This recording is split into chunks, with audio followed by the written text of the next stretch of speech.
Hi, I'm here at the iMagazine Global Forum 2019 in Paris, and I'm here with Karen Bodner, Head of Global Investor Relations Advisory at BNY Mellon. Thank you so much for joining us. It's a pleasure, thanks. And you gave the opening presentation at the conference today, and then also sat on a panel where you talked about lots of different subjects. One of the topics you honed in on was ESG, and you talked about, for example, investment trends. Can you tell us a bit about what you were telling the audience about trends in ESG investment at the moment? Absolutely. So one of the things that we talked about was a presentation or a report that we did in 2017 where we did a survey of almost 1,000 people, asset owners, asset managers, and corporate issuers, covering about $30 trillion in equity assets under management. And we asked them all about what they thought was material for companies to disclose in terms of ESG and why. And one of the key things that came out there was that corporate governance was the number one and number two issue for investors, that investors wanted issuers to disclose. And the reason that they wanted them to disclose this was really about risk management and understanding the company's risk management and strategy in the context of their overall portfolio.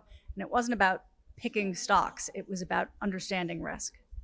Yeah, it's really interesting findings from the research. And can you talk a bit more about that? I mean, so investors aren't picking stocks, using ESG criteria. No, well, what we know is that about 75% or 74% of the assets that are being managed in terms of ESG is passive. So we're not passive, but they're negative screening rather. And that's continuing to grow. So companies are doing both negative screening and ESG integration. Those are the two biggest ways they're using ESG information. And when they're doing that, they're doing it, that's not a stock picking part of the strategy, right? It's either passive, you're screening out, for tobacco or firearms or things like that. And ESG integration is really about understanding ESG information and putting it into the company's in the investment strategy. And both of those in our research were seen to be growing.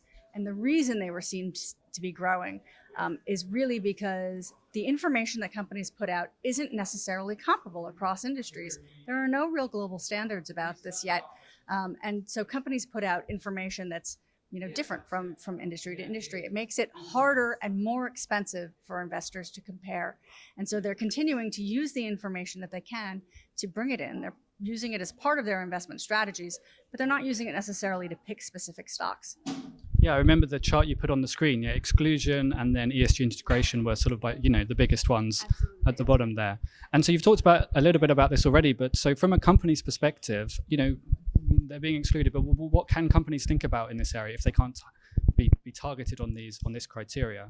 And I guess also, is that sort of targeting something that can happen in the future maybe in this area in terms of stock picking?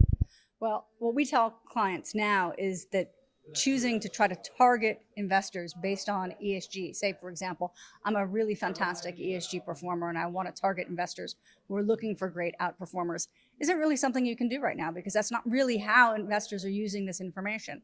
What you can do and what you should do and what we advise companies to do and what we help them do is talk with their investors about corporate governance, talk about strategy, talk about the KPIs, put out the information that investors need to see, put it out clearly, put it out on your website, and then absolutely engage, particularly on governance. Great. Well, thank you so much for talking to us today. Thank you. It's been a pleasure.